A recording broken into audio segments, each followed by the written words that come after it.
अस्सलाम वालेकुम। Today is our third lecture of genetics, जिसमें आज हम पढ़ेंगे रेगुलेशन ऑफ जीन एक्सप्रेशन।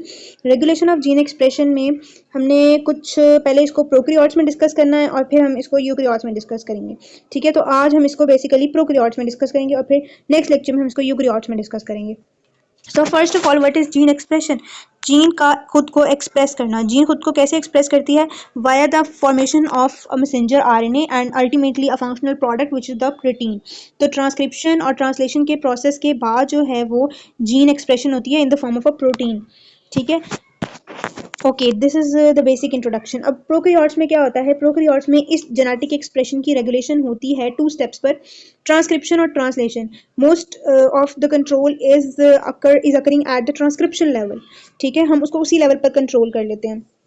ठीक है, और ये हम क्यों करते हैं ऐसा? क्योंकि देखें, अगर हम जेनेटिक लेवल पर जीन एक्सप्रेशन को क्यों कंट्रोल कर रहे हैं अर्लीस्ट लेवल पर? क्योंकि जब प्रोटीन्स बन जाएंगी, ठीक है, तो उनकी ब्रेक डाउन करना एक एनर्जी कंज्यूमिंग प्रोसेस होगा। ठीक है, तो हम to prevent the use of energy हम क्या करते हैं, हम उसको वेरी फॉर्मर स्टेप पर जहाँ से वो स्टार्ट हो रहे हैं वहीं पर ब्लॉक कर देते हैं, ताकि इतनी सारी, एक तो उसके बनने में एनर्जी वेस्ट ना हो और सेकेंडली कि उसको तोड़ने में फिर हमें एडिशनल एनर्जी यूज़ करनी पड़ेगी।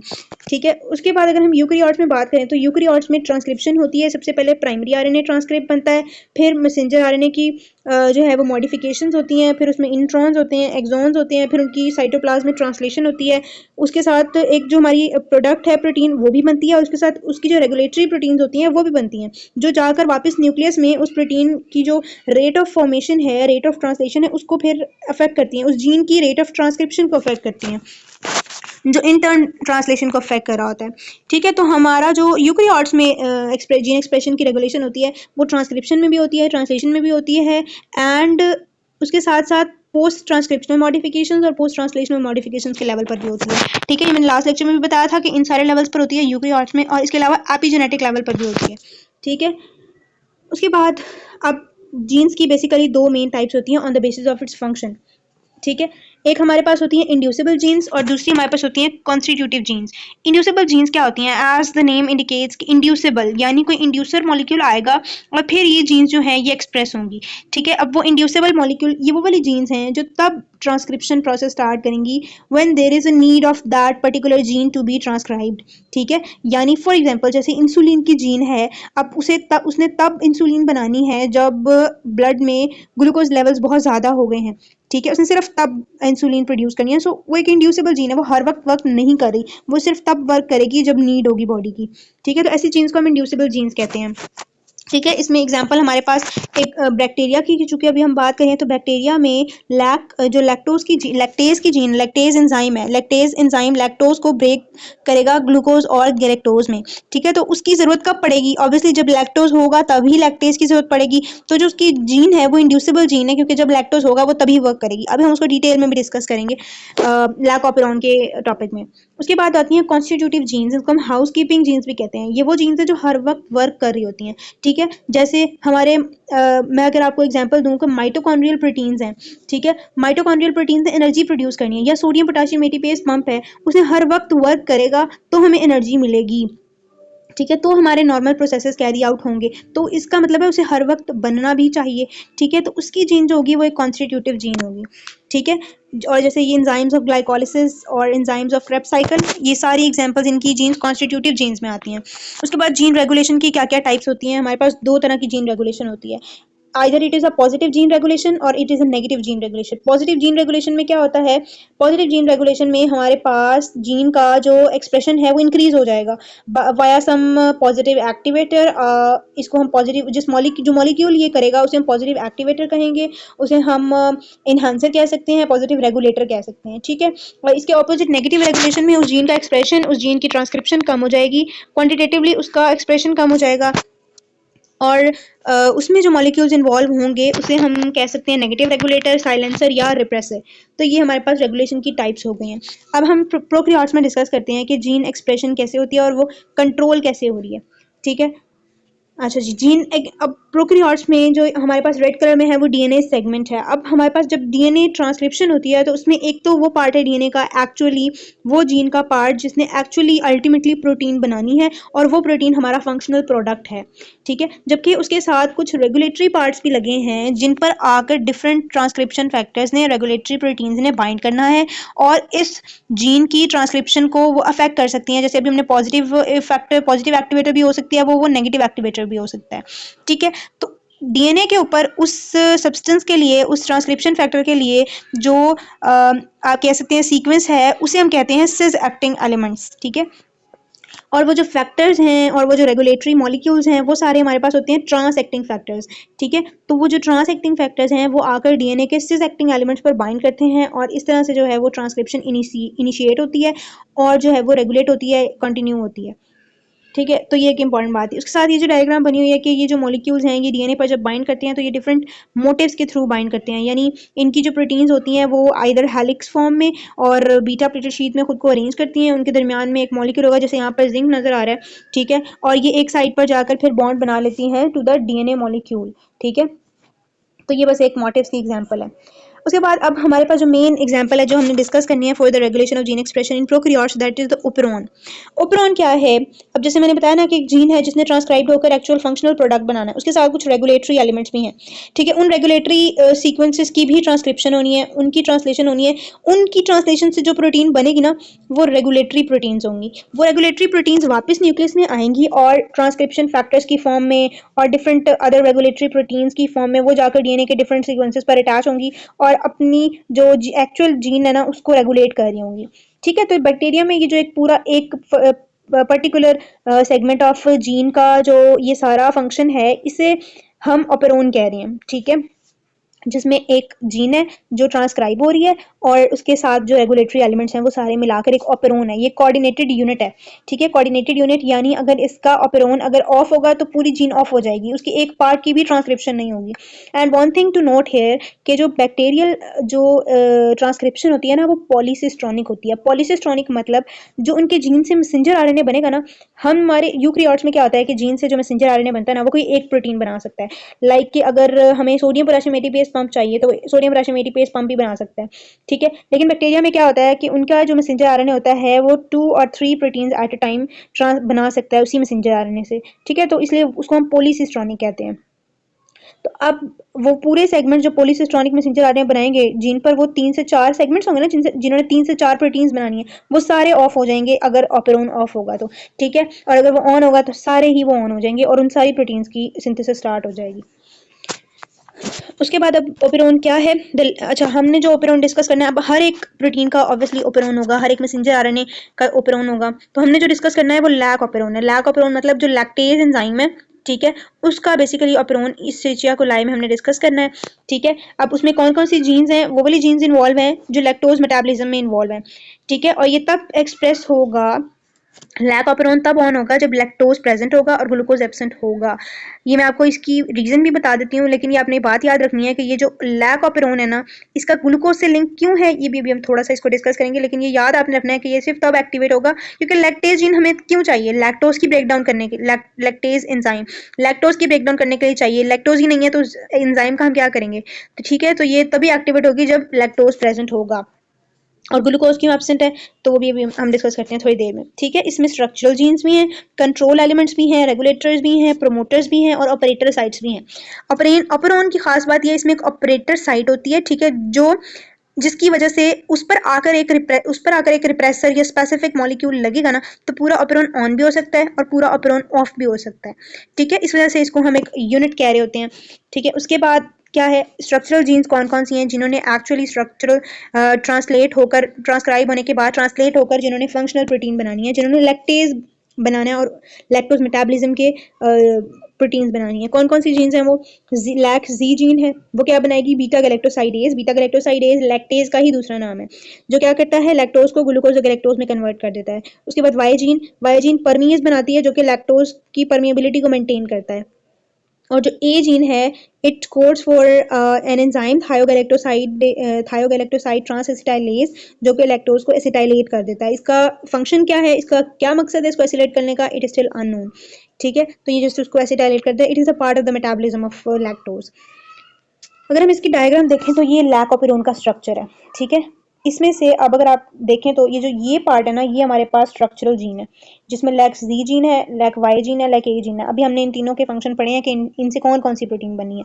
3 प्रोटीन बनी है, इसलिए हम इसको पॉलीसिस्टोनिक जो है वो प्रोसेस कहते हैं। और जो ये हमारे लिए जो साइड ऑफ इंटरेस्ट है ना, वो ये होनी चाहिए। अब ओपेरोन में एक तो ये हमारे पास है स्ट्रक्चरल जीन्स तीनों, उसके अलावा एक ऑपरेटर साइट है जिसके ऊपर ये ग्रीन कलर का आपको एक मॉलिक्यूल अटैच नजर आ रहा है, जिसे रिप्रेसर मॉलिक्यूल कहते हैं। ऑपरेटर के साथ जो साइट है this is promoter site. Promoter site पर आकर आरएनए पॉलीमरेज ने बाइंड करना है। ठीक है, जब आरएनए पॉलीमरेज इधर बाइंड कर जाता है, ठीक है, अब ऑपरेटर मॉलिक्यूल पर अगर जब तक रिप्रेसर लगा रहेगा, आरएनए पॉलीमरेज को जगह नहीं मिल रही कि वो मूव करके इन स्ट्रक्चरल जीन्स तक पहुंचे और इनकी ट्रांसक्रिप्शन करे। ठीक है, तो ये तभी मूव कर सकता है जब ऑपरेटर साइट का जो रिप्रेसर मॉलिक्यूल है वो हट जाएगा, रिमूव हो जाएगा, तो फिर आरएनए पॉलीमरेज जो है वो मूव करेगा और जो है वो ट्रांसक्रिप्शन करेगा जीन्स की। तो हमारा मकसद क्या है, लैक ऑपेरोन यानी ऑन तब होगा जब ये रिप्रेसर मॉलिक्यूल हट जाएगा, नहीं होगा, और ऑफ कब होगा, जब ये लग जाएगा। तो हमने ऑफ वाले केस में इसको लगाना है किसी तरह, और ऑन वाले केस में इसको उतारना है। ठीक है, प्रमोटर पर आरएनए पॉलीमरेज हो गया। उसके बाद जो दो साइट्स हैं, one is the cap site. ठीक है, कैप साइट पर आकर एक कैप नेम की प्रोटीन बाइंड करती है। ठीक है, वो कैप प्रोटीन कब बाइंड करती है, जब ग्लूकोज लेवल कम होते हैं। ठीक है, अब यहाँ पर ग्लूकोज की बात आ जाती है। क्या है मकसद इसका, कैप साइट पर कैप प्रोटीन आकर अटैच होती है। कब अटैच होती है, जब एनर्जी लेवल कम होता है ब्लड में, या ग्लूकोज लेवल कम होता है, दोनों का एक ही मतलब है। जब ये दोनों चीज़ें कम होंगी तो एटीपी लेवल जब कम होता है ना, तो साइक्लिक एएमपी का लेवल हाई हो जाता है। They are inversely proportional to each other. जब हाई साइक्लिक एएमपी लेवल्स होते हैं, इसका मतलब है एटीपी कम है। हाई साइक्लिक एएमपी लेवल्स क्या करते हैं, तो साइक्लिक एएमपी आता है न्यूक्लियस के अंदर, कैप प्रोटीन पड़ी होती है, उसके साथ अटैच हो जाता है, कॉम्प्लेक्स बनाता है जिसे हम CRP कहते हैं। उसका कैप की एब्रीवेशन है कैटाबोलाइट एक्टिवेटर प्रोटीन। ठीक है, और उसके साथ आकर साइक्लिक एएमपी लगा, उन्होंने CRP बना लिया। ठीक है, वो CRP आकर इस कैप साइट पर लगता है, और कैप साइट क्या करती है वो भी हम आगे डिटेल पढ़ेंगे। बस अभी आपने इतना याद रखना है कि इस कैप साइट पर आकर कैप प्रोटीन और उसके साथ साइक्लिक एएमपी लगती है, और वो साइक्लिक एएमपी कब लगेगी, जब ग्लूकोज नहीं होगी। ठीक है, जब एनर्जी नहीं होगी, और जब क्या होगा, साइक्लिक एएमपी होगा। उसके साथ है lac I gene. Lac I gene का फंक्शन होता है, ये जो रिप्रेसर मॉलिक्यूल इधर लगा है ना, ये इस लैक आई जीन की ट्रांसक्रिप्शन से बनता है। ठीक है, lac I gene codes for the repressor molecule. Lac I gene की ट्रांसक्रिप्शन होती है, फिर ट्रांसलेशन होती है, और फिर जो है वो ये हमारे पास रिप्रेसर मॉलिक्यूल बनता है। ठीक है, उसके बाद है ओपेरोन। मैंने बता दिया कि ओपेरोन, लैक ओपेरोन जो है वो ये इंड्यूसिबल जीन है। लैक ओपेरोन के पास एक रेगुलेटरी जीन आई है। ठीक है, जिसे हम regulatory gene I, it is located on the same DNA strand on the upstream side of the O gene and transcribes messenger RNA which codes for repressor protein. ये वही site है जो जिसे हम लैक आई कह रहे हैं, जो सबसे फर्स्ट पर अपस्ट्रीम प्रेजेंट है, लैक आई जीन। ठीक है, जो रिप्रेसर प्रोटीन बनाती है। उसके बाद ऑपरेटर साइट क्या करती है, वहाँ पर रिप्रेसर मॉलिक्यूल बनता है। ठीक है, और ये लैक जी जीन के अपस्ट्रीम पड़ी होती है, लोकेशन बता रहे हैं, कैन यू सी कि ये अपस्ट्रीम पड़ी हुई है इसके। उसके बाद प्रमोटर साइट पर आरएनए पॉलीमरेज बाइंड करता है, और ये भी अपस्ट्रीम, ये सारी सीक्वेंसेस अपस्ट्रीम पड़ी हुई हैं। ठीक है, और ये ट्रांसक्रिप्शन आरएनए पॉलीमरेज फिर इससे मूव करके वे ट्रांसक्रिप्शन करता है। अच्छा जी, 2 regulators turn the operator on and off in response to lactose and glucose levels. अब वो एक तो रिप्रेसर मैंने बात कर दिया जो ऑन ऑफ कर सकता है, जो ऑपरेटर साइट पे लगेगा। उसके अलावा जो सेकंड है वो है CAP protein. CAP protein acts as a glucose sensor, ये ग्लूकोज को सेंस करती है। ये ट्रांसक्रिप्शन ऑफ ऑपेरोन को एक्टिवेट करेगी, लेकिन सिर्फ तब एक्टिवेट करेगी जब ग्लूकोज लेवल्स लो होंगे। ठीक है, और ये कैसे ग्लूकोज लेवल को सेंस करती है, जब ग्लूकोज लेवल कम होंगे साइक्लिक एएमपी ज़्यादा हो जाएगा, और साइक्लिक एएमपी आकर इसके साथ बाइंड कर जाता है। इसको पता लग जाता है सेल में ग्लूकोज कम है। ठीक है, ग्लूकोज कम होगी तो ये क्या करेगा, अब देखिए ना, ग्लूकोज कम है बैक्टीरियल सेल में, तो बैक्टीरिया के पास अगर लैक्टोज पड़ा है तो वो क्या चाहेगा कि मैं लैक्टोज को ब्रेक करके मैं ग्लूकोज और गैलेक्टोज हासिल कर लूँ, तो उसे ग्लूकोज मिल जाएगा, एनर्जी मिल जाएगी। तो ये उसका एक मोड ऑफ गेनिंग एनर्जी है कि उसके पास ग्लूकोज नहीं है, तो वो लैक्टेज जीन को एक्टिवेट करेगा। ठीक है, और जो है वो इस ऑपेरोन को एक्टिव करके हमारे पास जो लैक्टेज जीन की ट्रांसक्रिप्शन करवा देगा, और लैक्टोज से ग्लूकोज हासिल कर लेगा। ठीक है, तो ये इसका ग्लूकोज का मकसद है। और ऑब्वियसली जब ग्लूकोज प्रेजेंट होगा तो कोई ज़रूरत नहीं है लैक्टोज को ब्रेक डाउन करने की, हमें नहीं चाहिए और ग्लूकोज, तो हम क्या करेंगे, हम इसको ऑफ कर देंगे। दैट्स द रीज़न कि ग्लूकोज का लिंक है इसके साथ। अच्छा जी, जो लैक रिप्रेसर है, सेकंड नंबर पे लैक रिप्रेसर है, ये लैक्टोज सेंसर के तौर पर वर्क करता है। ठीक है, अब ये कैसे लैक्टोज सेंसर के तौर पर वर्क करता है, जब बॉडी में लैक्टोज ज़्यादा होते हैं ना, तो लैक्टोज की कुछ कुछ अमाउंट जो है, कुछ कॉन्सेंट्रेशन जो है वो कन्वर्ट कर दी जाती है इन अदर प्रोडक्ट एलोलैक्टोज। ये एलोलैक्टोज क्या करता है, रिप्रेसर मॉलिक्यूल के साथ जाकर बाइंड करता है। ठीक है, रिप्रेसर मॉलिक्यूल ने अभी वो अटैच, जैसे ही रिप्रेसर मॉलिक्यूल बनता है ना, वो जाकर अटैच हो जाता है ऑपरेटर साइड पर। ठीक है, अब उसने ब्लॉक किया हुआ है ऑपरोन को, लेकिन जब लैक्टोज की कंसंट्रेशन ब्लड में हाई हुई है तो कुछ लैक्टोज कन्वर्ट हो गया है एलोलैक्टोज में। वो एलोलैक्टोज क्या करता है, रिप्रेसर्स के पास जाता है, रिप्रेसर पर जाकर अटैच होता है, उसे डिसोसिएट कर देता है फ्रॉम द ऑपरेटर साइट। जब वो डिसोसिएट हो जाएगा, आरएनए पॉलीमरेज को जगह मिल जाएगी और वो आगे जाकर जो है वो ट्रांसक्रिप्शन स्टार्ट कर देगा। बट ये तब होगा जब हमारे पास कैप और साइक्लिक एएमपी बाइंड होंगे। ठीक है, अगर वो बाइंड नहीं होंगे, ठीक है, ग्लूकोज लेवल्स हाई हैं, वो नहीं होंगे, तो फिर ये नहीं हो सकता। ठीक है, तो इसकी शर्त है कि कैप का होना भी ज़रूरी है। ये स्ट्रक्चर हमने पढ़ लिया। जब अब ये क्या है, फर्स्ट कंडीशन, जब आपके पास सिर्फ ग्लूकोज है, आपके पास लैक्टोज है ही नहीं। ठीक है, जब ग्लूकोज है, हाई एनर्जी सिग्नल है, साइक्लिक एमपी नहीं आया, कैप साइड खाली नजर आ रही है आपको, कैप साइड खाली है, लैक आईजीन से रिप्रेसर बना, रिप्रेसर जाकर ऑपरेटर साइड पर लग गया। ठीक है, अगर मैं पेन यूज़ करूँ तो ठीक है, ये हमारे पास बना है रिप्रेसर, रिप्रेसर जाके फॉरन ऑपरेटर साइड पर लग गया और उसे ब्लॉक कर दिया और ट्रांसक्रिप्शन ब्लॉक हो गई है। दैट्स हाउ ग्लूकोज की प्रेजेंस में ट्रांसक्रिप्शन ब्लॉक हो जाती है। ठीक है, और क्या प्रोटीन यू कैन सी कि अनबाउंड है और एडिनल साइक्लेज इनएक्टिव है, क्योंकि ग्लूकोज प्रेजेंट है और एनर्जी जो है वो इनफ है। अभी हमें लैक्टोज को तोड़ने की जरूरत नहीं है और लैक्टोज अवेलेबल भी नहीं है। ठीक है, तो ये इसका सिंपल सा था। अब सेकेंड कंडीशन क्या है, ये वही मोटिव्स दिखाए गए हैं कि जिससे ऑपरेटर मॉलिक्यूल पर रिप्रेसर अटैच होता है और डिफरेंट मॉलिक्यूल्स मोटिव्स के थ्रू लैक रिप्रेसर प्रोटीन जो है वो ऑपरेटर पर अटैच होती है। उसके बाद है, जब लैक्टोज अवेलेबल होगा और ग्लूकोज नहीं होगी, शर्त क्या है, ग्लूकोज नहीं होगी, ग्लूकोज नहीं होगी तो साइक्लिक एएमपी, ये सबसे पहले आपको इधर साइड पर नजर आ रहा है, ग्लूकोज नहीं है तो साइक्लिक एएमपी आकर कैप के साथ अटैच हुआ है, कॉम्प्लेक्स बना है, कॉम्प्लेक्स जाकर कैप साइड पर बाइंड हो गया। ठीक है, अब ये हाफ एक्टिव हो गया ये ऑपरोन। ठीक है, उसके बाद क्या होगा, ये जो लैक आईजीन है इसने रिप्रेसर बनाया। ठीक है, रिप्रेसर इधर लगा हुआ था, लेकिन क्या हुआ, एलोलैक्टोज बना है, एलोलैक्टोज लैक्टोज से बनता है, लैक्टोज से बना, उसने जाकर रिप्रेसर से बाउंड किया। ठीक है, और रिप्रेसर को या तो जो बन रहा है जो न्यू रिप्रेसर्स बन रहे हैं उन्हें उधर लगने से ही रोक दिया और जो ऑलरेडी लगे हुए थे उन्हें डिटैच कर दिया।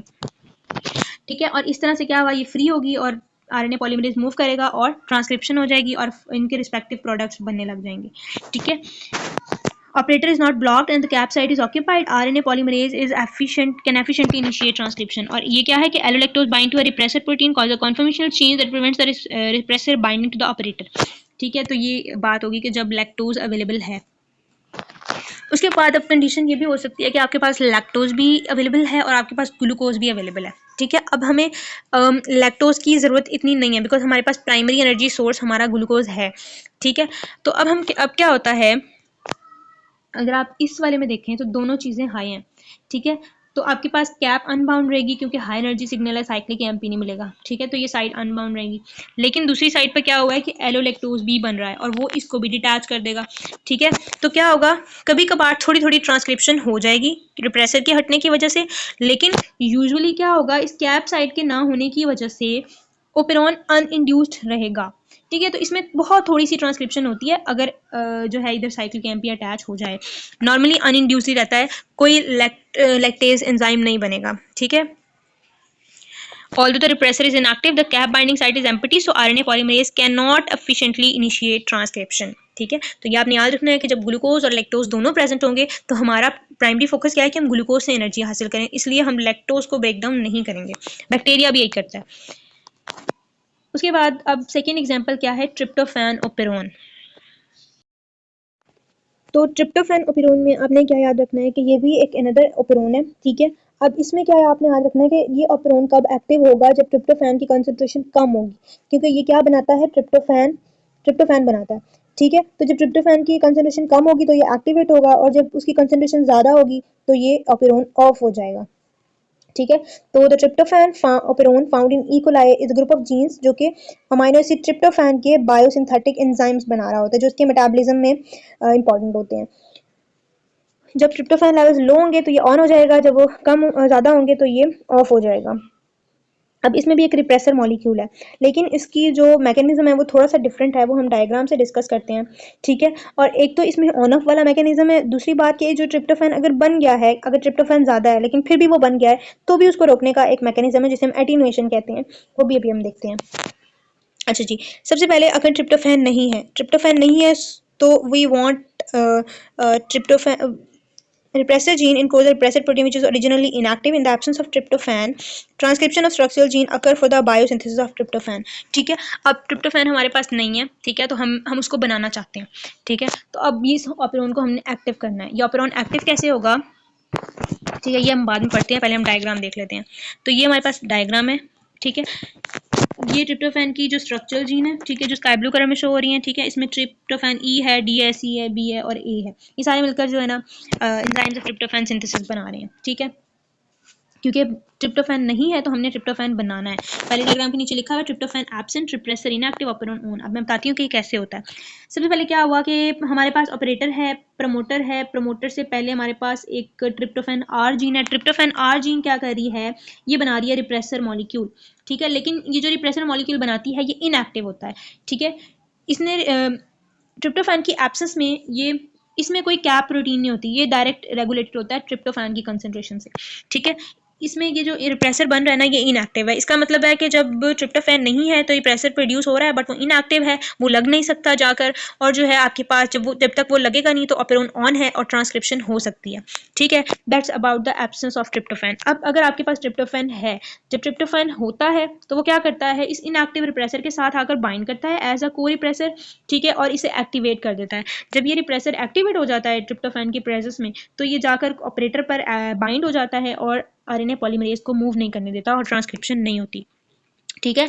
और हमें अब ट्रिप्टोफैन के और मजीद सिंथेसिस नहीं करनी, सो दैट्स वाई हम इसको जो है वो ब्लॉक कर देते हैं, और क्योंकि ऑलरेडी ट्रिप्टोफैन ज़्यादा है। अब हम टेक्स्ट पढ़ते हैं कि उसमें क्या लिखा हुआ है। जब हमारे पास ट्रिप्टोफैन कम है, ठीक है, तो रिप्रेसर जीन रिप्रेसर प्रोटीन बनाएगी लेकिन वो इनएक्टिव होगी, ठीक है, और हमारे पास ट्रांसक्रिप्शन हो रही होगी। लेकिन जब ट्रिप्टोफैन बहुत ज़्यादा है, अब हमने ट्रांसक्रिप्शन को रोकना है, रिप्रेसर प्रोटीन को लगाना है। लेकिन रिप्रेसर प्रोटीन कैसे लगेगी, जब ट्रिप्टोफैन उसके साथ लगेगा, ट्रिप्टोफैन उसे एक्टिवेट कर देगा और वो जाकर ऑपरेटर पर लग जाएगी, ठीक है, और फिर ट्रांसक्रिप्शन नहीं होगी। ये पूरा इधर, इसे हम नेगेटिव रेगुलेशन कहते हैं, ठीक है, ये हो रहा है। उसके बाद एटीनुएशन है। एटीनुएशन क्या है कि अब आपके पास थोड़ी सी ट्रांसक्रिप्शन हो गई है, ठीक है, उसके बाद अचानक से ट्रिप्टोफैन की कंसंट्रेशन ब्लड में बहुत ज़्यादा हो गई है। अब हमें वो जो बन गए हैं जिनके मैसेंजर आरएनए बने हैं, अभी फर्दर ट्रिप्टोफैन नहीं बना, तो ब्लड में कंसंट्रेशन उसकी ज़्यादा हो गई है। तो अब हमने जो मैसेंजर आरएनए बन गए हैं उन्हें कैसे स्टॉप करना है, वो कैसे स्टॉप हो सकते हैं, उस प्रोसेस को हम कहते हैं एटीनुएशन। उसमें क्या होता है कि जब मैसेंजर आरएनए राइबोसोम्स पर से ट्रांसलेट हो रहे होते हैं ना, तो वो हेयर पिन लाइक स्ट्रक्चर बना देते हैं, लूप लाइक स्ट्रक्चर बना देते हैं, जैसे हमने रो इंडिपेंडेंट टर्मिनेशन में पढ़ा था ट्रांसलेशन की। ये आपको हेयर पिन लाइक स्ट्रक्चर नजर आ रहा है, वो ये बना देते हैं, राइबोसोम ब्लॉक हो जाता है, वो मूव नहीं करता और इसकी ट्रांसलेशन नहीं हो सकती, और फर्दर ट्रिप्टोफैन की जो प्रोटीन्स हैं वो भी नहीं बनेंगी, ठीक है। So that's how attenuation occurs. So that's all about today's lecture. अगर आपको कोई भी बात नहीं समझ आई तो ज़रूर कमेंट्स में पूछें, I try my best to answer. Thank you so much for watching the video. अल्लाह हाफिज़।